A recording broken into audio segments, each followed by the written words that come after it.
That's right. And the house of Jacob their sins.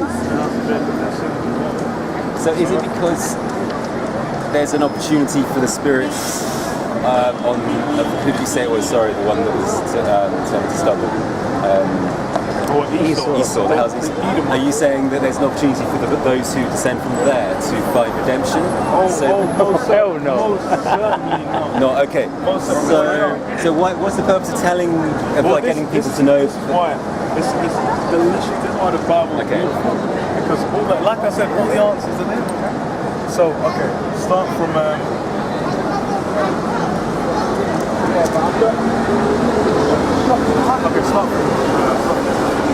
This is Romans chapter 9 verse 10.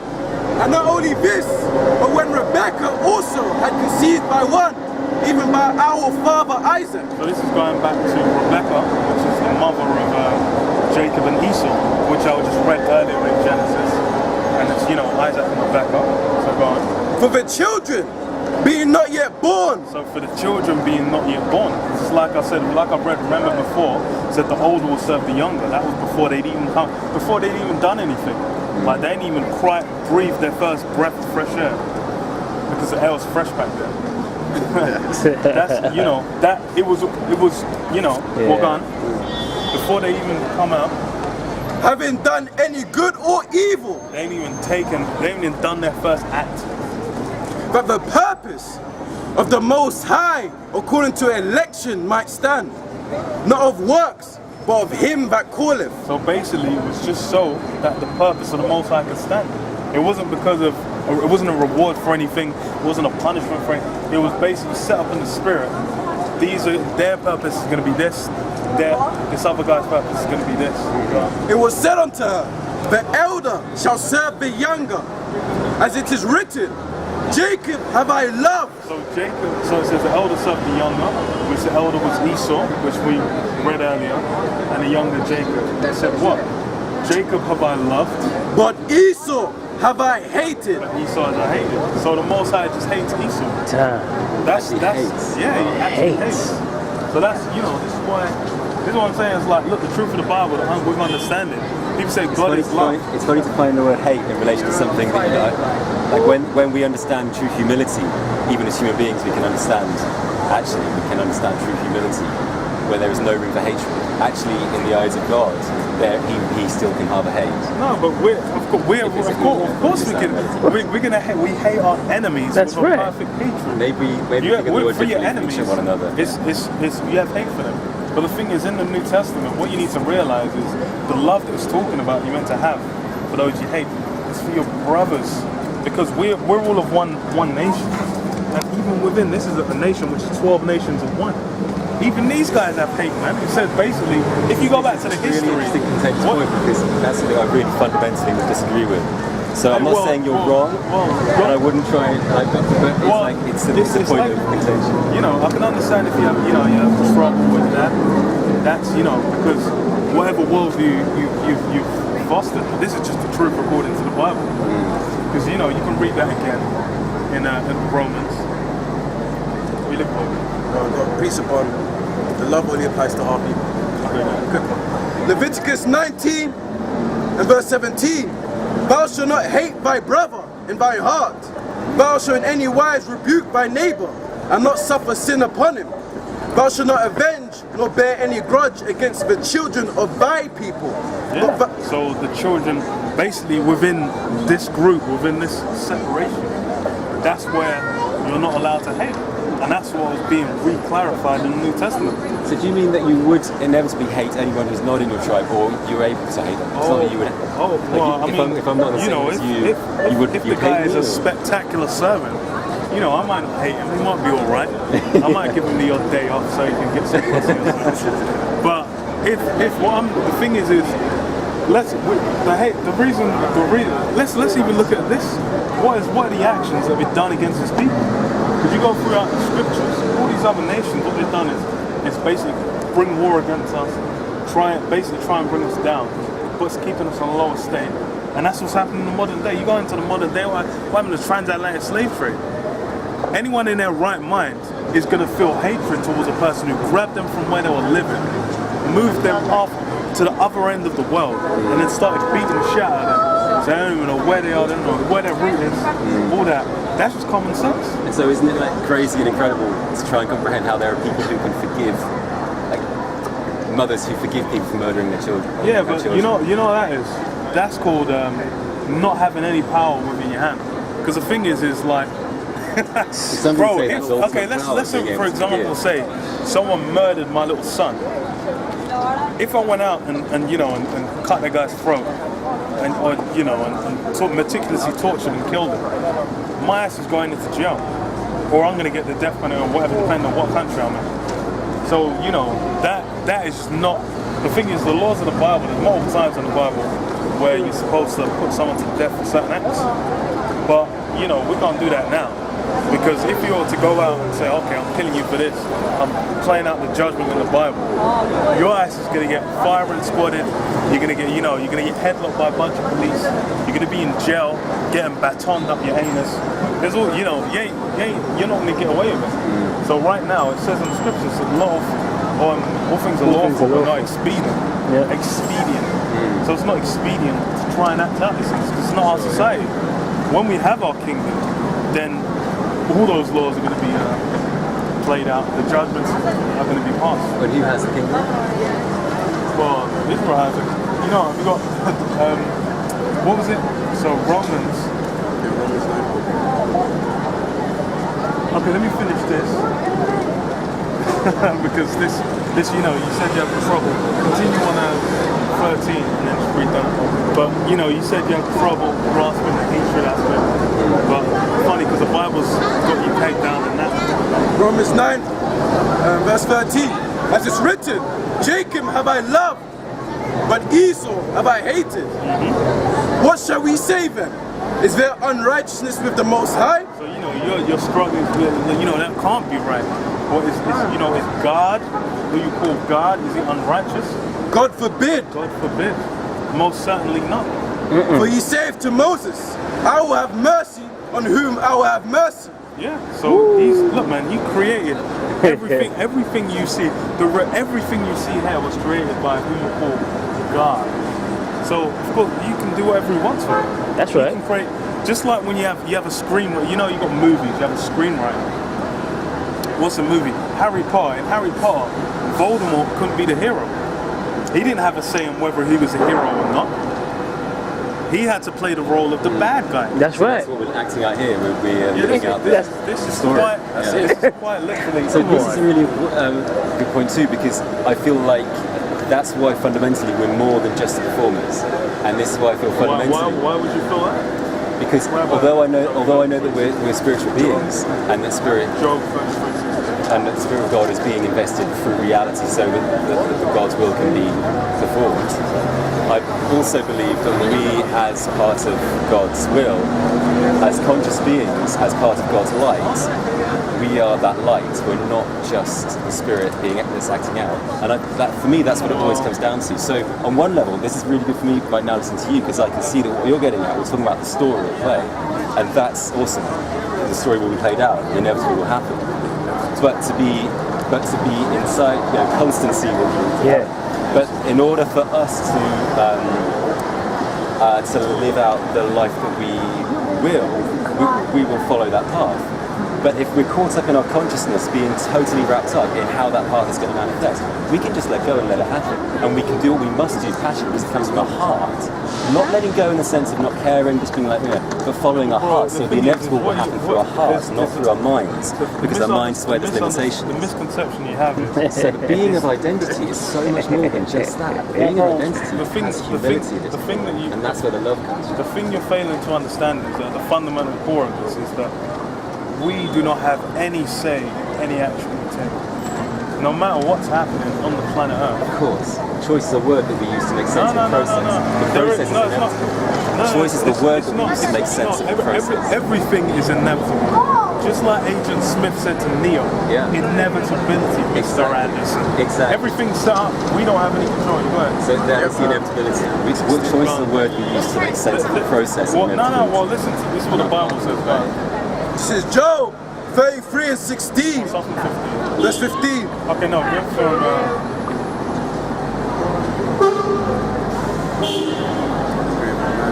let's start from 12. Verse 12. Behold, in this thou art not just.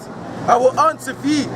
But God the Most High is greater than man. So, first of all, what you need to accept is that we're on a really low level because, bro, I could not, for the life of me, from nothing, bring forth everything you see here. So I'm on a real, I can't even conceive of any kind of methodology to go about making this happen. So But we're on a somehow- real low level. somehow bro, you I do. could, You make the sun I set. could, I can't even do. I couldn't even turn Super make your Saiyan heart if I beat. wanted to, bro. I couldn't even turn into a Super. And that shows that you're not your mind. You make your heart beat, you make the sun set, but it's not because you're trying with your mind. You bro, make it happen. I can't. I don't make my heart beat because if I decide, I can't even decide. You know, I'm gonna stop my heart beating, So what is you? You're not your mind. bro. You are not your mind. Let's So much more. Let's deal with this first. Why dost thou strive against him? Yeah, why you strive? What you're doing now, basically, in trying to fight against the inevitability, just striving against the Most High. But like we said earlier, He's greater than you. Go on. For he giveth no account of any of his matters. Yeah, he ain't sitting there sending you, he ain't faxing you every time. Okay, I'm setting this up this way. He ain't keeping you in the loop. You are just here. You're just here. You're dealing with whatever happens. If you could decide, you could be like, why do I have to eat food and take a shit? You could not want. Well, the angels ain't got to do that. So that means that basically we don't even have control over that. You hold in your shit, you'll die. Your own body is gonna get poisoned by all that waste. You try and stop breathing, you're gonna drop dead, man. You try and drink seawater, you're gonna die. We've got feeble, weak, low-level bodies, and basically the one who's set us up out here and who's given us the instructions, we're just not even capable of perceiving, man. Go on.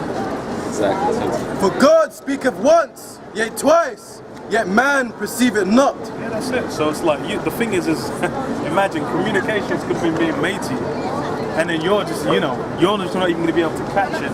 What's going on, man? Certain spiritual events could be happening, then you're just not you're not even turned on to the level where you can catch on to what's going on, man. There could be chariots flying over your head, like free from your head. You're not even going to realize these things are happening because you're on such a low level. You can't see the sun. Or the frog in the well, man. That's my favorite. In a dream, in a vision of a night, when deep sleep falleth upon men, in slumberings upon the bed. So when you're in the bed, knocked out, that REM sleep, that rapid eye movement sleep, when you're in the depths of hell in that sleep, God. Then he openeth the ears of men and sealeth their instruction. So our instructions, anything you're gonna do, you decide. Even the time that you go to bed, whether you might think, okay, I'm gonna watch this movie, then you watch a completely different one. All those different thoughts. You could think, okay, I'm gonna have a shower before bed, and then maybe you could get back and then you pass out with the towel around you, walking, about to go to the bathroom. All these different things, those instructions were sealed. So it's like whether everything on every level, what me itching my nose, I'm not itching my nose. That's all been set. So this is what the level that you need to accept that you're on, man. That he may withdraw man from his purpose and hide pride from man. That's it, because it's like what you need to eat is that you decided to stop here. You arriving just at the time I arrived. All these different things. Did you just literally arrive when I got here? Yeah, See, quite this is literally. what I'm saying. So I'm saying it's like the inevitability, the causality involved. Right? This is what we're doing. Causality. I need to go into that word, but it's more like this. The thing is, this was set up, bro. From the thing is, what you need to realize is the significance of how this conversation was already set to happen from before there even was a place called London, man. From before your spirit was even a twinkle, in the Most High's eyes, they put it. And I even entertained the idea that it happened all at the same time. This happened at the same time as that, and that's happening right now. No, this happened way. I'm saying the conception of this happening happened ages ago. So what I'm saying is that time and space, they're relative ways of appreciating reality. So it all happened at the same time. The thing is what you need to understand is the more like time and space, that applies to us. Oh, sorry, of course. Yeah, we're talking about how the story works, who we and that's no, relative. Yeah. No, but what I'm saying is the one you call God is outside time. Yeah. Time doesn't even apply. Yeah, totally. Sorry, I'm with you now. So I keep forgetting that what you're talking about is how we're playing the story, not what's fundamentally behind the story and the light behind the The story. thing is, do you know, bro? Do you understand? Do you know what's behind it? I already showed you what's behind the story. Jacob and Esau, man. That's the key part, the principal part of the story. But that is part of the story. That's the main it's branch not so right much what's there. behind That's it. the antagonist and the protagonist right there. So what's behind the story is that like the spark of life, of being, and that's something for me that. Bro, like, that is where I not come what from. that is not what the Bible says. That's kind of what I'm talking about. Time and The space. spark of life. The spark of life, bro. This is why I love the Bible. This is why I love the Bible, Bro, because it's okay, a relative way of understanding reality. It's part of the story. Like fire. It's beautiful. It's a beautiful art. That's Well, why I love it. bro, what you need to understand is like, just bro, life, bro, the principal part of the story is basically the conflict between Jacob and Esau. That's what's important. Us going out on the highways and being here on the highways and byways, that's a principal part of the story. Yeah. That's what the focus is. It's not just because you're alive, you get to go out and you see an ocean and you see some animals. Yeah. Bro, though, that's stage dressing right there. Yeah. This is all these guys you see in London, stage dressing. You don't realise. Bro, their significance is inconsequential. Have you seen the end of Terminator 2? Yeah. Have you actually have you seen because this one's a better what's it called, Knowing, the film with Knowing. Nicolas Cage. Okay, what's the end of that? It's basically got it's like a solar burst or whatever from the sun. It's meant to wipe out the planet. Then you just see like pure people just there in their cars and their houses getting wiped out. No one knows the name of half them guys. You don't even know what model of car they're driving, what kind of job they have, what kind of life they live. They're just dressing, stage dressing for the calamity. That's the vast majority of people out here, man. Okay, And this is why what's behind it is so significant, because it's not just the story that's significant, as you say, it's the performance of something that is dressing. It is just what it is. No, what bro. matters. The It's performance of the fundamental. dressing ain't gonna have no impact whatsoever on the judge. They're just basically there as a show of power, man. We'll go into this. 2 Peter chapter 3 verse 5. For this they willingly are ignorant of, that by the word of the Most High the heavens were of old, and the earth standing out of the water and in the water, No, go. whereby the world that then was, being overflowed with water, perished. So basically, it's talking about the previous destruction, which was during the time of Noah. Now, this is how insignificant the dressing is. In the time of Noah, there were kingdoms, rulerships, nations, all kinds of things. Bro, the only thing people remember now, the only thing people know about the flood is that Noah and his 3 sons survived it and their wives. That's all anyone knows about it. Because the thing is, those countless people, whole civilizations, they're not recorded. The names of the wives of Noah and his sons aren't even recorded. That's how much they're just dressing, because they're just fertile their soil just to bring back then forth the females nation. were just Well, they still are. They still are. Just because, true. you A lot know, of people just do because still treat women like that. no, I'm saying in reality, their worth is of a low significance. Women are going to have a very Okay, so you actually do believe that fundamentally, like that's the real truth. Yeah, bro. What is the purpose of a woman? I'm sure you're going to tell me. No, I'm saying, in reality, the purpose of a woman is basically to be a servant unto her husband, 2, basically to bring forth seed, man.